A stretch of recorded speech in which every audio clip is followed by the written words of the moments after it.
Hello friends, एक बार पुनः स्वागत है आपका आपके अपने यूट्यूब चैनल एकेडमिक IQ पे, जहां आप पढ़ते हैं मैथ बिल्कुल ही आसान तरीके से। आज के इस वीडियो में मैं आप लोगों को बताऊंगा ट्रायंगल चैप्टर। ट्रायंगल के बारे में आज आप लोग सभी कुछ सीखिएगा, ठीक है, जिसमें आपको पढ़ना है concept of triangle, concept of similarity, concept of congruency, Thales प्रमेय एवं पाइथागोरस प्रमेय के साथ आप most important questions for board examination 2022 आपको सारा क्वेश्चंस जो VVI क्वेश्चंस है वो सभी मैं करवा दूंगा। अगर आप ये कर लेते हैं तो आप कोई भी क्वेश्चंस बोर्ड एग्जामिनेशन में छोड़ करके नहीं आएंगे जो ट्रायंगल से होगा। तो चलिए आज का वीडियो हम शुरू करते हैं।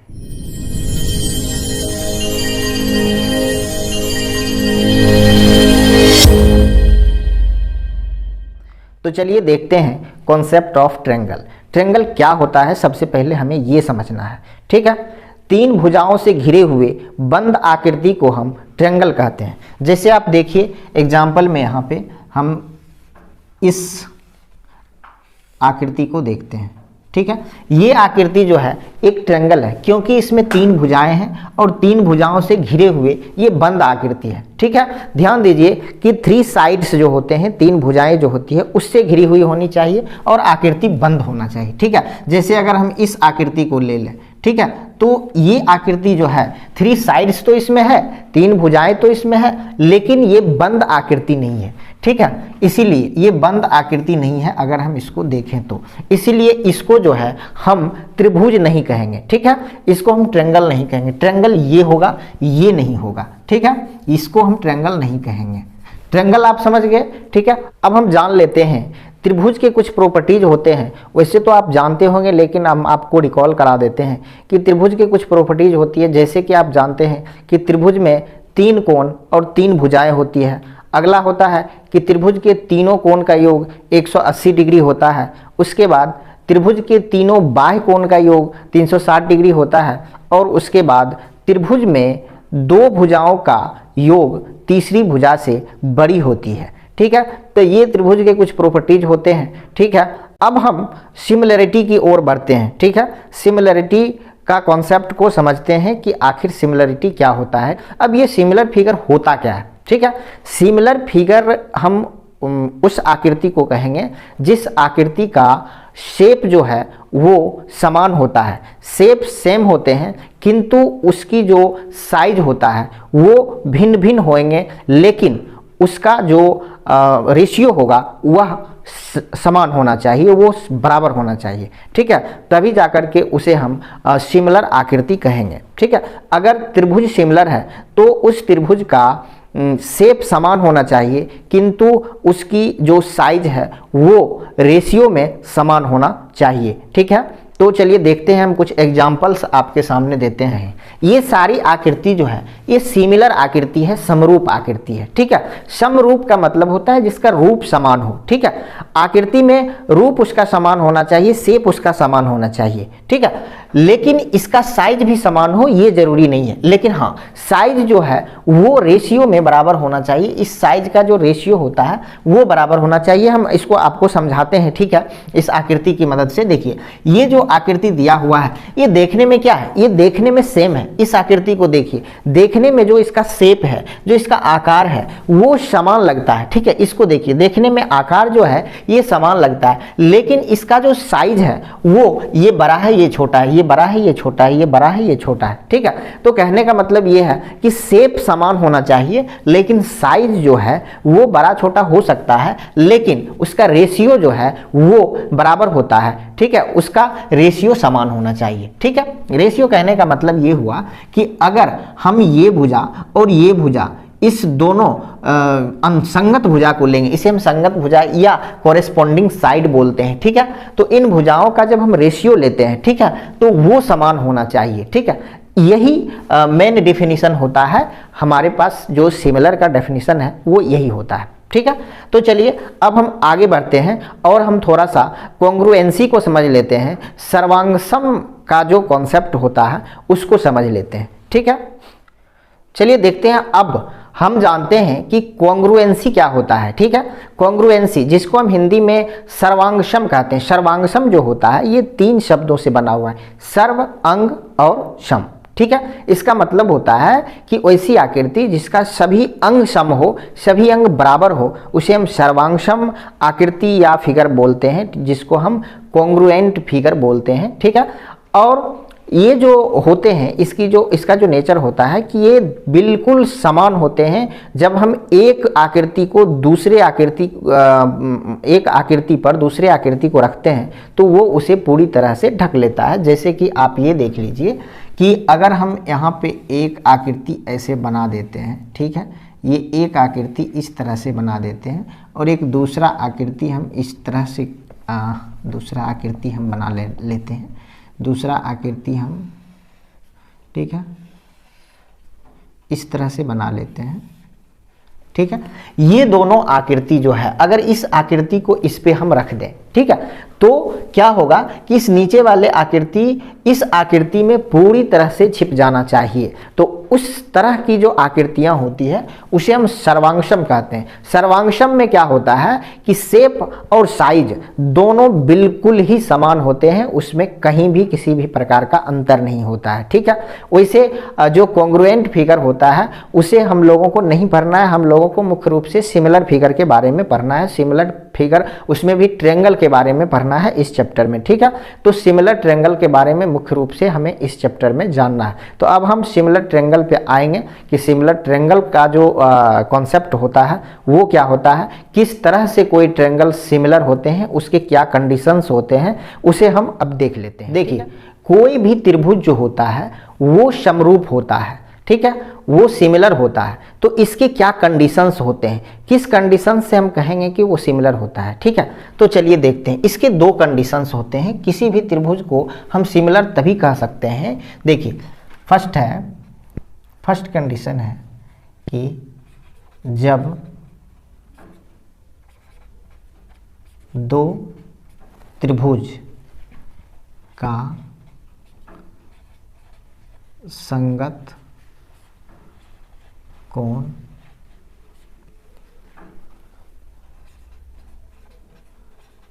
बराबर होता है। और दूसरा कंडीशन जो है वो है जब दोनों त्रिभुजों का संगत भुजा समानुपाती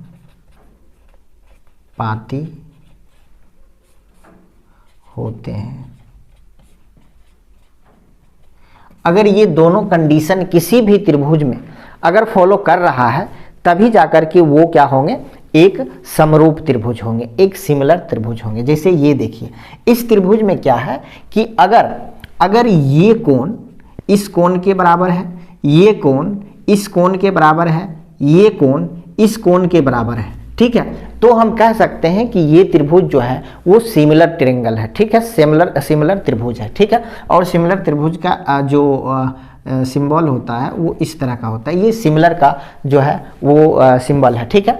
अब देखिए, दूसरा कंडीशन कहता है कि जब 2 ट्रायंगल का संगत भुजा समानुपाती होते हैं, ठीक है, जब 2 त्रिभुज के संगत भुजा को हमें यहाँ समझना है, ठीक है, कॉरेस्पॉन्डिंग साइड को हमें समझना है कि ये क्या होता है कॉरेस्पॉन्डिंग। और इसका हम कुछ नाम रख दें, ठीक है, ये ए हो गया, ये बी हो गया, ये सी हो गया, ये पी हो गया, ये क्यू हो गया, ये आर हो गया, ठीक है। हमने दोनों ही त्रिभुज का नामकरण कर दिया, ठीक है। अब इसमें देखिए कि कॉरेस्पॉन्डिंग साइड या फिर संगत भुजा जिसको हम कहते हैं वो क्या होता है। अब देखिए, इसका ए बी और इसका पी क्यू, ठीक है, ये संगत भुजा कहलाता है। ये इसका बी सी, इसका क्यू आर और इसका ए सी और इसका पी आर जो होता है ये कॉरेस्पॉन्डिंग साइड होता है, इसी को हम संगत भुजा कहते हैं। तो संगत भुजा जो होता है वो समान अनुपात में होना चाहिए, तभी जाकर के जो है ये सिमिलर ट्रायंगल होगा, ठीक है।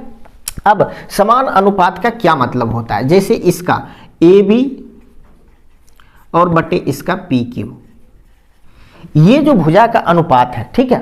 अब हम एक दूसरी भुजा का अनुपात लेंगे ए सी और बटा पी आर, उसके बाद BC और बटा QR, ये जो है ये बराबर होता है, तब जाकर के ये जो त्रिभुज होते हैं वो सिमिलर त्रिभुज होते हैं। ठीक है, तो सिमिलर होने के मुख्य रूप से दो ही कंडीशन होते हैं जो कि आप देख रहे हैं। ठीक है, जब दो त्रिभुज का संगत कोण बराबर होता है तब, और जब दोनों त्रिभुज का संगत भुजाएं समानुपाती होती है तब जाकर के वो जो होता है सिमिलर त्रिभुज कहलाता है। ठीक है, तो चलिए देखते हैं कि नेक्स्ट जो है वो हम अब थेल्स प्रमेय के बारे में समझेंगे कि थेल्स प्रमेय क्या होता है। तो महोदय, थेल्स ने जो आज से करीब 2600 साल पहले जो थेल्स प्रमेय दिया था उसके बारे में हम जानेंगे कि थेल्स प्रमेय क्या होता है। अभी हम थेल्स प्रमेय को प्रूव नहीं करेंगे। ठीक है, अभी सिर्फ हम आपको बताएंगे कि थेल्स प्रमेय कहता क्या है। ठीक है, और उसका यूज क्या होता है, उसका यूज करके हम सवाल को कैसे सॉल्व करते हैं,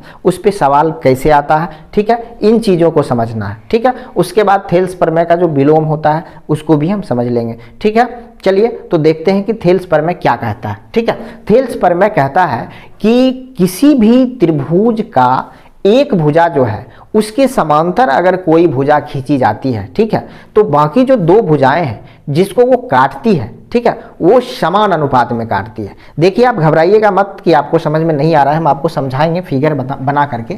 चलिए देखते हैं। ये देखिए, ये एक त्रिभुज है। ठीक है, ये एक त्रिभुज है ABC, ये एक त्रिभुज है। ठीक है, थेल्स प्रमेय कहता है कि कोई त्रिभुज है, ठीक है, उसके एक भुजा के समांतर अगर कोई रेखा खींची गई है इस तरह से, ठीक है, इस तरह से रेखा खींची गई है, तो जो दो रेखाएं हैं जिसको वो D और E पे काट रही है, ठीक है, वो समान अनुपात में काटेगी। समान अनुपात का मतलब होता है कि ये बटा ये इसका अनुपात और ये बटा ये इसका अनुपात। तो हम कहते हैं कि AD बटा DB बराबर होगा AE बटा EC। थेल्स प्रमेय यही कहता है। ठीक है, तो थेल्स प्रमेय आप समझ गए। अब इस पे जो सवाल आते हैं वो किस तरह के होते हैं। ठीक है, वैसे देखिए, इसको प्रूव करना भी पूछता है। प्रूव करना पूछता है कि थेल्स प्रमेय को जो है प्रमाणित कीजिए, सिद्ध कीजिए, प्रूव कीजिए। ठीक है, अभी हम प्रमाणित करना नहीं बताएंगे। ठीक है, प्रमाणित करना जो है हम नेक्स्ट किसी वीडियो में बता देंगे आपको। ठीक है, अभी आपको थेल्स प्रमेय कहता क्या है ये समझना। ठीक है, और इस पे सवाल कैसे होते हैं देखिए, जैसे कि ये इसमें कह दिया कि ये एक BC रेखा है, BC त्रिभुज का जो ये रेखा है, भुजा है, उसके समांतर एक रेखा खींच दी गई। तो थेल्स प्रमेय कहता है अगर किसी भुजा के समांतर रेखा खींच दी तो वो जो काट देता है बिंदु, जो D और E जो काट देता है, ये जो होता है ये समान अनुपात में होते हैं। ठीक है, जैसे कि AD बटे DB बराबर AE बटा EC। अब सवाल जो पूछता है, जैसे आपको दे देगा कि ये 8 है, ये 5 है, ठीक है, और ये मान के चलिए कि 4 है, तो ये कितना होगा। ठीक है, इस तरह के सवाल आपको पूछ देंगे। ठीक है, तो आप कैसे कीजिएगा, देखिए, जैसे अगर आप जानते हैं कि ये इसके समांतर है तो थेल्स प्रमेय कहता है कि अगर ये समांतर है तो ये बटा ये बराबर होगा ये बटा ये। ठीक है, ये थेल्स प्रमेय कहता है। ठीक है, तो हम क्या लिख सकते हैं कि 8 बटे 5 बराबर होगा 4 बटे, अगर ये हमें पता नहीं है तो x। ठीक है, तो इसको हम सॉल्व करेंगे। ठीक है, तो ये 4 दूनी 8, ठीक है, ये x इस तरफ आ जाएगा, 2x हो जाएगा, ये 5 इस तरफ, क्रॉस मल्टीप्लाई करने के बाद x बराबर 5 बटा 2, तो इसका मतलब जो है ये x बराबर 2.5 हो गया। ठीक है, तो इस तरह के सवाल आपको बनाने के लिए मिलने वाला है। ठीक है, तो ये थेल्स प्रमेय। अब ये थेल्स प्रमेय का विलोम भी हो, ठीक है, इसका उल्टा होता है। इसमें क्या कह रहा है, इसमें कह रहा है कि एक त्रिभुज के एक भुजा के समांतर एक रेखा अगर हम खींचते हैं तो बाकी जो दो रेखाएं हैं, जो दो भुजाएं हैं, उसको समान अनुपात में विभाजित करती है। ठीक है, और विलोम में ये कहता है कि अगर कोई त्रिभुज है, ठीक है, और उसके दो भुजाओं को काटती हुई एक रेखा खींची जाती है जो कि इन दो भुजाओं को समान अनुपात में विभाजित करती है, ठीक है, तो वो तीसरी भुजा के समानांतर होती है, पैरेलल होती है। ठीक है, देखिए किस तरह से होती है। जैसे मान के चलिए कि ये एक त्रिभुज है, ठीक है, ये एक त्रिभुज है, इसका नाम हम रख देते हैं PQR। अब इस त्रिभुज में क्या है कि एक रेखा खींची जाती है, इसमें ये नहीं कहता है कि ये QR के समांतर है, जैसा कि इसमें थेल्स प्रमेय में क्या कहती है कि किसी एक भुजा के समांतर खींची जाती है तब जाकर के ये जो बाकी जो दो भुजाएं उसको समान अनुपात में काटती है। इसमें कहती है कि कोई भी एक ऐसी रेखा खींची जाती है, ठीक है, जो पी क्यू और पी आर अर्थात दो भुजाओं को जो है ये समान अनुपात में काटती है, ठीक है। तो इसको हम m लिख देंगे, इसको हम n लिख देंगे। ये जो रेखा जो एम एन खींची गई है ये दो भुजाओं को समान अनुपात में काटती है। यहाँ पे दिया हुआ है समान अनुपात, ठीक है, पी एम बटे एम क्यू बराबर है पी एन बटे एन आर, एन आर ये बटा ये बराबर है ये बटा ये, यहाँ पे ये कह रहा है, ठीक है। अगर ऐसा होगा तो ये जो रेखा खींची गई है वो क्यू आर के पैरेलल होगा। अर्थात कहने का मतलब ये है कि हम कह सकते हैं कि एम एन पैरेलल होगा क्यू आर के, ठीक है। ये इसका जो है अपोजिट हो गया, ये इसका विलोम हो गया, ठीक है। आपको समझ में आ गया होगा। तो चलिए अब हम नेक्स्ट थ्योरम की तरफ चलते हैं जो है पाइथागोरस थ्योरम। देखिए हमने अभी तक जितना भी आप लोगों को कॉन्सेप्ट समझाया है उसके बाद हमने आपको थेल्स प्रमेय, उसके बाद थेल्स का विलोम और अब हम पाइथागोरस प्रमेय बताने जा रहे हैं, ठीक है। इस सभी प्रमेय को आप अगर अच्छे से समझ लेते हैं, ठीक है, तो आपको जो ट्रायंगल से कोई भी सवाल आएगा, ठीक है, उसको आप अच्छे से बना पाइएगा। इन कॉन्सेप्ट को समझने के बाद जो हम आप लोगों को जो क्वेश्चन बनाना बताएंगे उसमें इसका देखिएगा कि कितना अधिक उपयोग होता है। यहाँ तक कि आप ये समझिए कि इसी का यूज करके उस सवाल को सॉल्व किया जा सकता है, अदरवाइज वो सवाल सॉल्व ही नहीं होगा, ठीक है।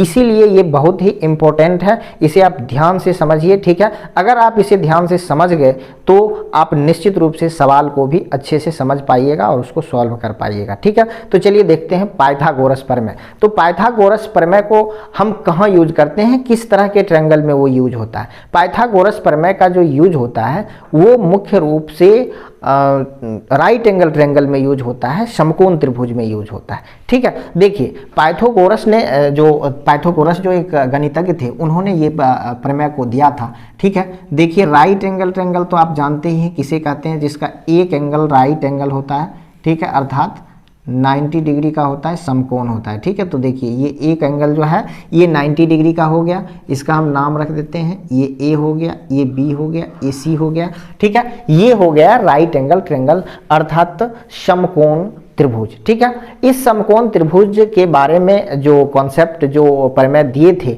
पाइथागोरस महोदय ने वो क्या दिए थे ये समझिए। इसमें सबसे पहले आप ये जानिए कि इसमें जो होता है इसको हम बेस कहते हैं, इसको बेस कहते हैं, इसको हम हाइपोटेनस कहते हैं, इसको परपेंडिकुलर कहते हैं, ठीक है। ये बेस हो गया, ठीक है। बेस का मतलब होता है ये आधार है, ठीक है।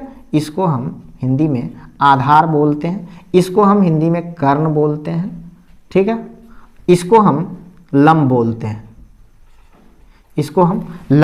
हैं, ठीक है। तो पाइथागोरस प्रमेय कहता है कि किसी भी राइट एंगल ट्रायंगल में, किसी भी समकोण त्रिभुज में जो हाइपोटेनस का वर्ग होता है, ठीक है, जो हाइपोटेनस का वर्ग होता है वो बेस के वर्ग और परपेंडिकुलर के वर्ग के योग के बराबर होता है, ठीक है। कहने का मतलब जो कर्ण का वर्ग होता है वो आधार के वर्ग और लंब के वर्ग के योग के बराबर होता है, यही कहता है पाइथागोरस प्रमेय, ठीक है। पाइथागोरस प्रमेय में और ज़्यादा कुछ समझने के लिए नहीं है। हाँ एक चीज़ और है कि जैसे हमने थेल्स प्रमेय में विलोम बताया, ठीक है, उसी तरह से इसमें एक चीज़ और होता है, कहता है कि यदि किसी भी त्रिभुज में, ठीक है, किसी एक भुजा का वर्ग बाकी की दो भुजा के वर्ग के योग के बराबर होता है तो जो बड़ी भुजा है, ठीक है, उसके सामने का जो कोण होता है वो 90 डिग्री के बराबर होता है, ठीक है।